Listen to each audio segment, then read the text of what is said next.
Warning, this week's Escape Pod has some pretty foul language. Listener discretion is advised.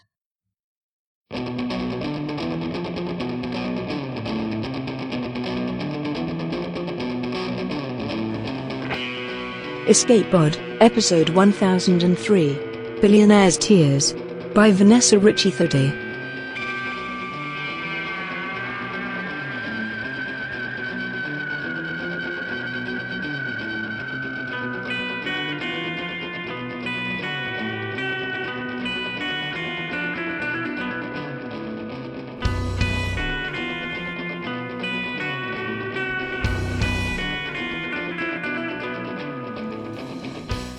Hi there, welcome to Escape Pod. I am Mer Lafferty, your host and co-editor. I want to say again, we've hit 20 years. We've hit 1,000 episodes. And I just want to say thank you for listening and continuing to listen. Today's story is Billionaire's Tears by Vanessa Richie-Thode. Vanessa is a Nebula-nominated word sorceress who loves a good story. She's a Halloween enthusiast and a bookish geek who loves dragons, dogs, astronomy, and travel. If she's not hibernating, she can be found in her butterfly garden, achieving her final form as a garden witch. She lives in Waterloo, no, the other one, with her spouse, daughter, and very good dogs. It's narrated by our own indefatigable Valerie Valdez. Valerie lives in an elaborate meme palace with her husband and kids, where she writes, edits, and moonlights as a muse. When she isn't co-editing Escape Pod, she enjoys crafting bespoke artisanal curses, playing video games, and admiring the outdoors from the safety of her living room. Her debut novel, Chilling Effect, was shortlisted for the 2021 Arthur C. Clarke Award, and her short fiction and poetry have been featured in Uncanny Magazine, Magic the Gathering, and several anthologies. Writing as Leah Amador, her first contemporary fantasy romance novel, Which You Would, is forthcoming from Avon Books, September 2025. You can pre-order now. This story is an Escape Pod original, so check your bank balance before you settle in. It's story time. Billionaire's Tears by Vanessa Richie-Thode. Narrated by Valerie Valdez. I wake up to the sound of screaming, and I know I'm gonna die. I shoot out of bed, calling for my mother. First thing I've spoken clearly in 2 days. Maria! My mother bursts into my room. Baby, what's wrong? Sorry, Mama, I whisper, frantically searching for the right syllables so I don't trip over them and give it all away. I can't let Mama suspect I'm dying, or how soon it'll happen. Nightmares. Mama's smile is sad. The world's finally getting better, but not for everyone. For us, still struggling. It's like it's only getting worse. Everyone in the family has been having nightmares. But when Mama accepts my explanation and doesn't seem bothered by the screaming that surrounds us and has not stopped, to me anyway, that's when I know. I have a week tops, if I'm lucky. First symptom is brain fog, but I brushed off the disorientation as being overworked. Ha, who isn't, am I right? When the stuttering started, I was in complete denial. But the screaming, that's the last symptom before your brain melts out through your eyes. This is it. I'm fucked.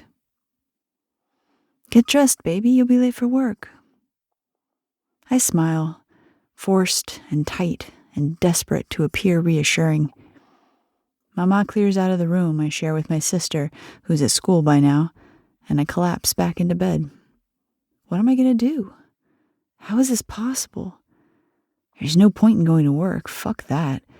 But I need to get out of the house and think. I need Mama to believe everything's okay till I figure this out. So I throw on some clothes and grab some toast in my bag and head out the door like it's just another workday. I'm halfway to the bus stop when I realize I forgot my phone and run back for it. It's so hard to concentrate through the screaming. I almost walk into traffic twice, even with my headphones on. The music helps a little. I'm no billionaire. Ha! But somehow, I've caught Billionaire's Tears. Oh, sure, it's got some proper scientific name, but no one calls it that. I'm not the first person with not a penny to her name and more debt than God to get this, but it has been getting rarer. There was a UN resolution about it or something, I don't know. I work 3 jobs to help my mom keep the lights on and the younger kids fed. I don't have time for the news. It was kind of hard to ignore when the plague first started. It was all anyone talked about. A plague killing off all the billionaires? Right on. Gates was the first to go. Musk and Bezos not far behind. At first everyone thought it was poisonings or something. But then Taylor Swift got to the screaming, gave all her money to her fan club as one last thank you before she died, and then immediately recovered. Next thing you know, tycoons liquidating assets, giving shitloads of money to charity, transferring ownership of factories and whatever to the workers. Real estate robber barons participating in land back. Tech bros buying up the student debt Biden didn't get to. Erasing medical debt, funding schools and building roads and museums. And holy shit, right? The lottery started up. Mama's been hoping to win one to get us out of poverty. Not all of them got rid of their money to save their own ass, though. JKR decided it was a liberal conspiracy to make her give her money to the trans myth. And yeah, no one was sad when the plague made her finally eat shit. But it was the Saudis who first weaponized it, transferring their assets to rivals to kill them off. It worked until everyone caught on. Then it was just rich assholes playing whack-a-mole with each other's money hoards. It was the Russians who started using it on regular folks, killing off strangers with, like, reverse identity theft or whatever. Get a hold of someone's info, open an account in their name, and dump enough in to save their ass and kill off whoever. No surprise they're going after the poorest, or American liberals, or gay folks. We got a trifecta. My dirt poor American liberal lesbian mom. Married to another woman until Ella, my second mom, got cancer we couldn't pay for and died. I sit on a bench at a bus stop and press my headphones tightly over my ears, trying not to hear the death knell screams, trying not to think about how fucked up this all is. I got my second job to try to help my mom pay for mom's cancer treatment. Got my third job to help pay for the funeral and supplement the income we lost with mom gone. What the fuck is mama gonna do without me and the money I bring in? Wait though, if I've got billionaire's tears, I'm technically a billionaire. Shit, I need to find that money and burn it. I pick up my phone that I forgot to charge last night. 12% left on the battery. Enough for me to check my bank account. Still overdrawn. Fuck. I search the location of the nearest branch and start walking, typing up a message in the Notes app as I go. I'm hot and my feet hurt, and my head is killing me from all the screaming. My phone's down to its last 5% by the time I get to the bank. I walk through the bank doors, and it's like that thing where you come into a room and forget why you're there. Why the fuck am I in a bank? You'd think the screaming would be a dead giveaway, but I managed to push it into the background while I was walking, okay? But in my dazed silence, the screaming roars to the foreground of my thought. Right, I need to find $1 billion and light it on fire. I get to a teller. Screaming, I manage, tapping my own forehead, and then hold out my phone with the explanation in Notes. But it's enough, and she gives me a sad look. Give me your account info, hun. I do, and she taps away, her face growing more pinched. I'm so sorry, sweetie. Those bastards are getting better at this. Nothing I can find linked to your name. There's a form you can fill out. She pushes a paper my way. But if you're already hearing screaming, I don't know if the task force will have time. She taps a manicured turquoise nail against a checkbox near the middle of the form. Be sure to check this one off, though, okay? It'll get your case expedited. I sigh and stand there, trying not to start screaming along with what's in my head, and I fill out the form the best I can. But my hands are shaking, and the rest of me is numb while I have to read most of the questions multiple times to really get what they're asking. Half the time I forget the info I have to give. It takes forever. The teller offers me a sad smile as she gathers my forms, and I have to clench against the scream rising in my throat. I hurry out into the street and walk. Just walk. I can't go home. I can't let Mama know. I don't want her to worry. Maybe I'll just go lie under a tree in a park until I die. I glance around the streets, but I have no idea where I am. I can't figure out if I've just wandered an awful long way from home, or if I'm no longer able to recognize my own neighborhood. I guess I could use up the last of my phone's battery to figure out where I am and find a park. I take out my phone, spot an empty bench in a bus shelter, and sit down. I stare at the phone in my hand. Why did I have it out? I stuff it into my bag and stare out around the streets. Maybe the feds will get my application in time? My headache is only getting worse. I'm wearing my headphones, but there's no music coming out. I take out my phone to turn the music on and, all right, almost out of battery. I can't keep this up. I need help. I need to tell someone what's happening to me. I can't tell anyone in the family, and all my friends are at work.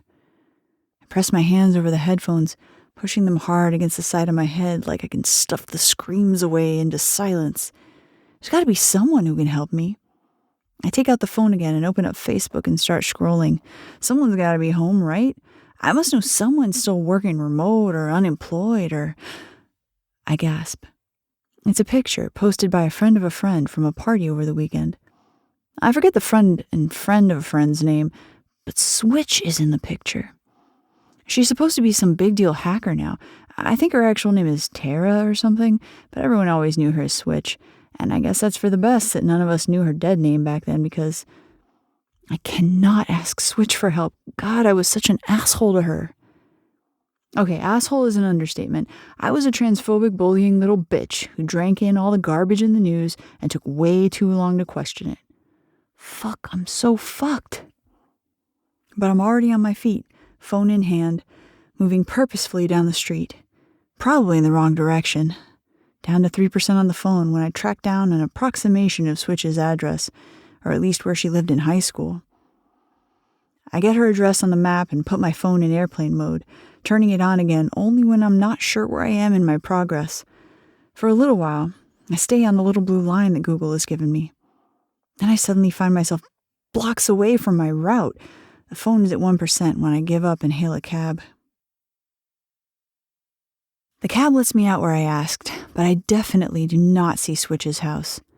I wander some more. Oh, joy.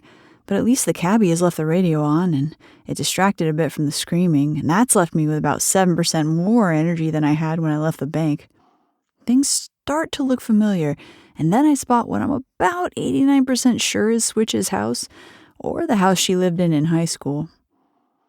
I'm up the steps and knocking on the door before I can overthink it, but I have a moment of dread upon dread upon dread to wonder if she's moved, if she went away to college. She'd be done by now if she did. I don't fucking know. And then the door opens, and there she is. I don't get the chance to be relieved because her eyes widen and then narrow, and she hisses at me. Get the fuck out of here, Switch snaps. Waves of prickling cold wash over me. I absolutely deserved that, but she's my last chance to beat this. Please, I help. Her eyes widen again. Oh, shit. I can pay. Shit, are you hearing screaming? I nod. Fuck, she hisses. She stares forward at nothing, staring right through me like I'm nothing, like she's looking into my soul and sees steaming sewage. And she doesn't say it. Maybe she's not even thinking it, but all I can hear is, are you even worth saving? And maybe I'm not. You'd better come inside, Switch sighs. I can't help it and sob with relief, scrubbing my hands over my face to get my shit together. And put on a fucking mask, Switch snaps. I blink. A mask? Switch waggles her fingers around the lower half of her face. Yes, a fucking mask. My dad's getting chemo right now, and I don't give a shit how much you want to pretend COVID is over. Oh, all right. No problem. I dig around in my bag. I have a mask for work. I should care more about germs than I do, but work stinks, honestly. It's kind of great that the masks are versatile like that. Great for when the wildfire smoke blows in, right along with covering up how badly working at the recycling plant smells and stopping me from getting sick. Too bad it does fuck all for Billionaire's tears. I start to panic when I can't find the mask. After all this, am I going to die on this porch because I can't find my fucking N95? Oh, right, side pocket. Switch steps aside and lets me in, glaring as she shuts the door and dons her own mask. They've got a whole box of them on a side table next to the door. Come on. I follow her deeper into the house, down into the basement. I hold back snark about basement-dwelling chuds. I need her help. Now is absolutely not the time to try banter. Down a hall into a brightly lit room with a large desk and a collection of screens and keyboards and just, I don't know, hacker shit. Switch wheels a second desk chair over and sits down, gesturing me into the new chair. She pulls a boxy device out from under the desk and switches it on. HEPA unit, she says. Am I contagious? Billionaire's tears? They don't know how it spreads yet other than the money, but damn, I don't know what else you might have, and you're dead. Right. Switch presses her hands over her large fluff of hair. So what even are you doing with your life if you didn't get Billionaire's tears the usual way? I shrug. Just work. 3 jobs. I'm nothing but a fucking cog in the machine. And from Switch's point of view, all I've ever done is cause pain. Yeah, this is a mistake. She's never going to help me. I'm not worth saving. I should just go find somewhere quiet to die. So you got Billionaire's tears and the government task force can't help you. Too late. You waited till the screaming, huh? I nod. Stupid. I just nod again. And now you need my help. Well, ain't that fucking hilarious after all the shit you put me through? Sorry. I don't want to hear it. You're a bitch, but I'm not going to let you die if I can actually do something about it. Thanks. Switch leans back in her chair and glares at me. Give me your info. SIN, bank numbers, all of it. I root around in my bag some more, pulling out all my ID. The banking info is on the phone. Maybe I've got enough charge left to get it off before the battery dies for good. Switch has my ID and is doing something on one of her screens, tapping away at the keyboard. I get the login for my account pulled up, and the screen goes black. Fuck! Switch startles and looks at me, then my phone. She sighs, digs in a little basket on a table next to the desk, and puts her hand out for the phone. I give it to her because what good is it to me now? She gets out a universal cable. My phone's too old for that. She sighs again and digs out an adapter next, plugs it all into a power bar on the side of the desk that's almost full. She gets my banking info and types a bit more. With the phone working again, I start typing too, once she's done with it. More into notes, once I delete the message I'd typed up for the bank teller. I was an asshole in high school. I wasn't thinking. I know better now, and I'm sorry for all the turfy shit I said. She glances at it and snorts. Looks at me again, but not glaring. I don't want to hear your words. Don't need fucking excuses. I want to see your actions. I press my lips together and stare. Given the circumstances, I haven't got a fucking clue what actions would make up for the harm. You said you'd pay. How's $500 million sound? I shrug. Doesn't sound real. Take whatever. Switch rolls her eyes. I rub mine and stare at the charging phone in my hand, set it down, and rub my temples. Headache? Switch asks. From the screaming. Ah. How does this work? I point at her computers. I've set up some queries to get things started. It'll take a bit. It's not like in the movies. I guess most things aren't like the movies, but I had never really thought about it before. You've done this before? I ask. Nah, I'm a penetration tester. Haven't considered the task force because you're the first person who's come to me for help. BT is rare. It's even rarer in poor folks. We've only got like 150 billionaires left and they're scrambling, hoping someone figures out a cure before they have to give away their fucking money. A cure? Switch waves in disgust. Honestly, getting rid of the money is the cure. These shitfucks don't like that answer and are hoping for better. For you, Best to just find the money and dump it.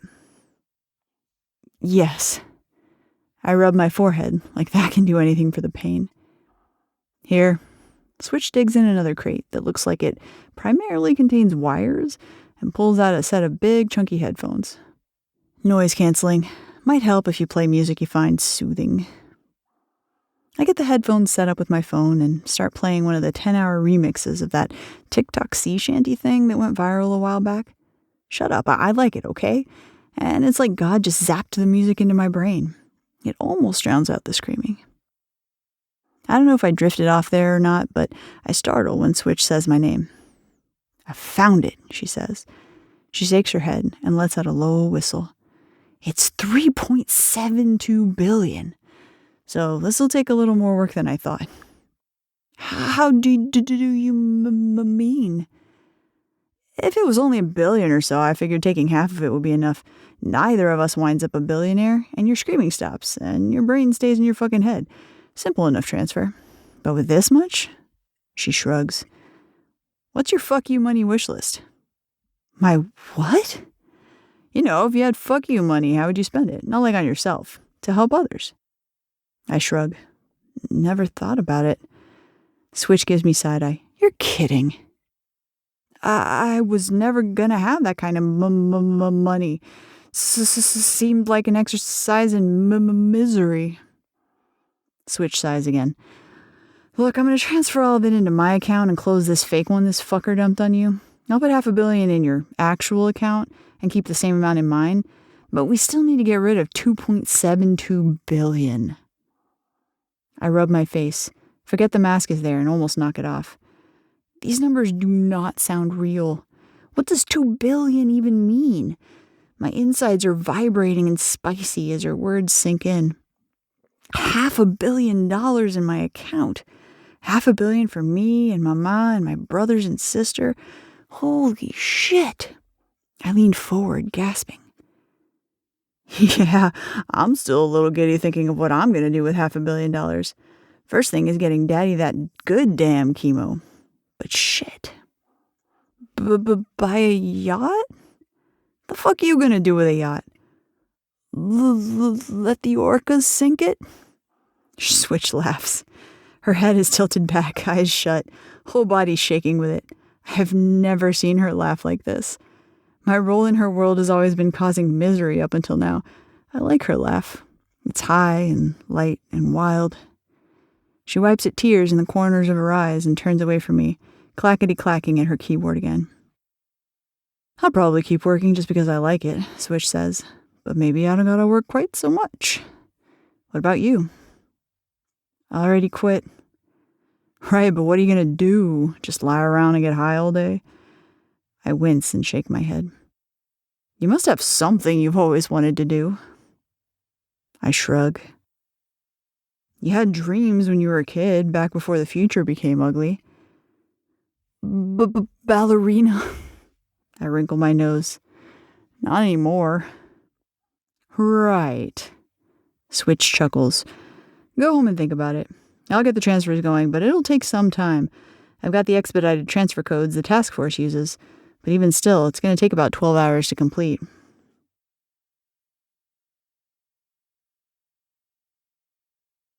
Maria!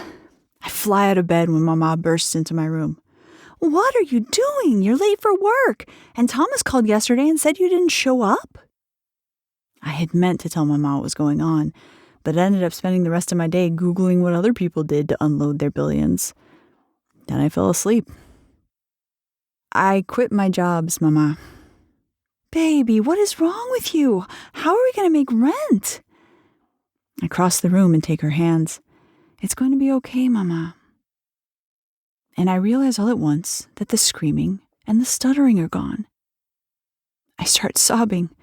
Mama starts panicking. This is not how I anticipated my morning would go. But this means that the transfer worked. It means that Switch has my billionaire's tears now. I'm sure she can get rid of it all without me, but I've done her enough harm. I need to at least lurk around her keyboard while she does it. I'll explain everything when I get home, but there's something very important I need to go do right now. Mama protests. I'm still in yesterday's clothes, but I head out, promising to explain and that everything really is fine. I don't even bother with the bus. I hail a cab.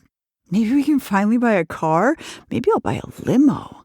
What sorts of cars do fancy rich people even buy? Whatever, I don't need to act fancy. We can talk about cars later. I need to get to Switch. I still have no idea how to get rid of $2 billion fucking dollars. The things all those people did at the start, it's left fewer options here at the end of the plague. Medical debt has all been bought up and forgiven, just not before Mom died, because of course. And most charities are closed to donations due to overabundance. There's a government fund where people can pool the money and have it used for infrastructure, new roads and trains and bike lanes and housing and new schools and solar farms going up all over the goddamn place. What's left? I can buy everyone I know a nice house and still have too much. Things like setting up bursaries take too long to spend the money in the time Switch has left. I don't understand how anyone ever thought they needed this much money. I put my mask on and head into Switch's place, down to the basement. Switch is at her desk, her forehead leaned in her hand, elbow propped on the desk. You okay? I ask. Brain fog already. Makes it tricky. You figure out your fuck you money yet? I groan and collapse into the chair. Even if I buy a really nice house for everyone I know that needs one, it's still only like $50 million at best. Shit, how does anyone spend this much? They don't. Switch snorts. You thought of what you're going to do now you don't got to work? A bit. I give her a nervous glance. Ever since the school put in that little garden, you remember that thing back in, 8th grade? I like things that grow. Some people gave us plants at Mom's funerals, and I've kept them all. Maybe I can, grow stuff now. Sure, Samwise. Switch smiles a bit and shakes her head. And I don't know, they've got the money to fix the planet now, but they still need people to actually, do it. Maybe I can go plant trees or feed manatees or whatever. Yeah. Switch nods thoughtfully and gestures to one of the screens. Look, I brought up every GoFundMe I could. There's only a couple thousand up right now, but if we give $500K to all of them, that offloads $1 billion for us. Holy shit! Yeah, all these fuckers who need to unload their money or they'll literally die, and still sex workers gotta beg for rent, and my trans sisters are dying to get surgery. Jesus fucking Christ, I say. 2,000 extremely life-altering donations, 2,000 problems solved, and we're still not even halfway there. You don't care it's going to trans surgeries? She glares at me. No. I'm startled by the question, but of course she doesn't think better of me because she hasn't seen it. Hasn't been around for the years it took me to get my head out of my ass. Switch crosses her arms and looks at me. I can dump another 100 million by paying back favors with extras. I didn't think it would be this hard. Other people have done it. Right, but I ain't Taylor Swift with 1 million fans to give 1,000 each to, I'm trying to make connections and find more people who aren't afraid to take on a lot of money. Afraid of even 100 grand? With all the lies and crackpot theories going around right now, there's a lot of people afraid to have any money they don't really need. But we've only got so much time. I sit back and stare. The rich fuck who did this could have just given that money away.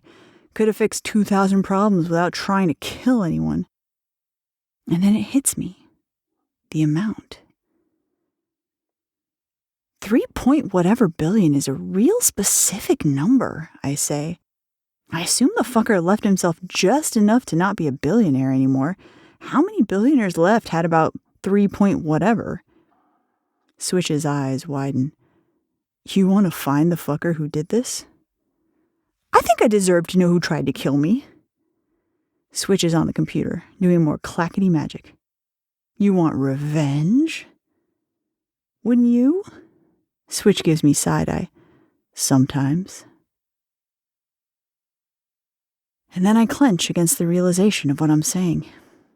If she wanted revenge, she'd have sat here and watched my brain leak out of my fucking face.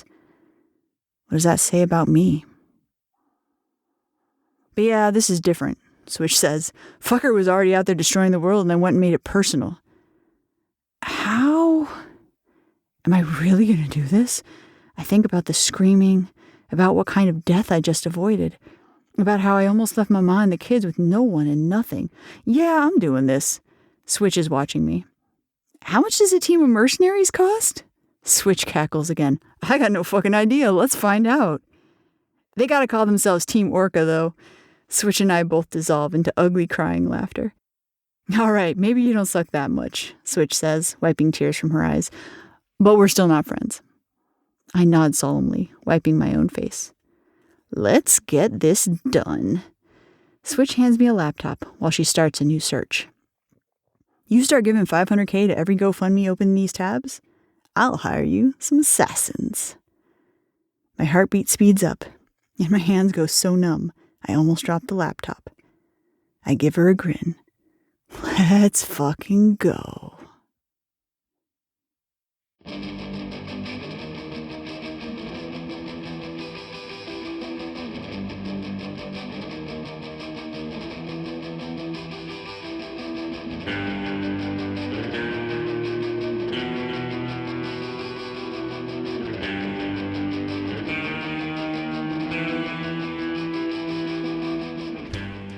And that was Billionaire's Tears by Vanessa Ricci Thode. About this story, Vanessa said, "The story was inspired by the rage I think pretty much everyone is feeling right now." So Escape Pod is a magazine that tries to bring fun stories to folks. And if not fun, then at least hopeful. And if not hopeful, then at least satisfying. The problem is, right now, we're living in a timeline where many people feel the need to write stories to process the rage, which make for some pretty dark stories. And we get it. We're processing our own issues, believe me. But as Escape Pod editors, we're still committed to bringing you fun fiction to perhaps, hopefully, brighten your day. Finding Billionaire's Tears was like receiving a present. This story reminds me of The Long Dark Tea Time of the Soul by Douglas Adams, where people passed around a bill to pay for a god's power that was a hot potato. Everyone who touched it became successful and wealthy, but the last one holding it had to pay the price with his head. And here, the wealth is passed around, but it hurts anyone who doesn't realize it in time. The minor subplot about the trans hacker is not to be overlooked. The story element was not that Switch was trans, but that Maria had a lot to make up for. It was also about her apology, in that she acknowledged that Switch didn't owe her forgiveness. Apologies are important. What is more important is knowing that apologies do not absolve you of the hurt you caused, no matter how much you want it to. Apologies are a step towards forgiveness, but rarely a jump. So while we will always be a free publication, it does cost some money to keep the lights on and the editors fueled with coffee. There are several ways to support us, but the best way, is via a subscription, either at Patreon or PayPal. Supporting us monthly helps us stay funded and also be able to plan for the future. We will, of course, accept any one-time donation or any Twitch subscription. There are several ways to support us, and if you can't do it with money, we'd love it if you left a review to spread the word. Find all the donation links in our show notes at escapepod.org or contact donations@escapeartists.net. So when you donate, you're supporting Escape Artists, the whole group, a 501c3 nonprofit with a whole admin staff, 5 magazines, each with a full editorial staff. But if you're in the US, you can probably write this off on your taxes. And you also might have an employer matching program. That's right, stick it to the man. Make them give their money to Escape Pod. Or, just get the matching donation, because that would be very nice. Thank you. Please remember that Hugo voting ends on July 23rd, and the Escape Pod is a finalist for Best Semi-Prozine. So please get your votes in early. A handful of us will be at the Worldcon in Seattle, so come say hi if you can. Also remember that we have partnered with Sleep Phones headphones for a special Escape Pod branded headband for sleep phones. Follow the link in the show notes and use the code ESCAPEPOD, one word, to check it out. Escape Pod is distributed on a Creative Commons Attribution Non-Commercial No Derivatives license. Share it, don't change it, don't charge for it. All other rights are reserved by our authors. Our music is by permission of Daikaiju. You can hear more from them at daikaiju.org. That was our show for this week. Our quote comes from Agatha Christie, who said, "Where large amounts of money are concerned, it is advisable to trust no one. Stay safe, stay kind. We'll see you next week."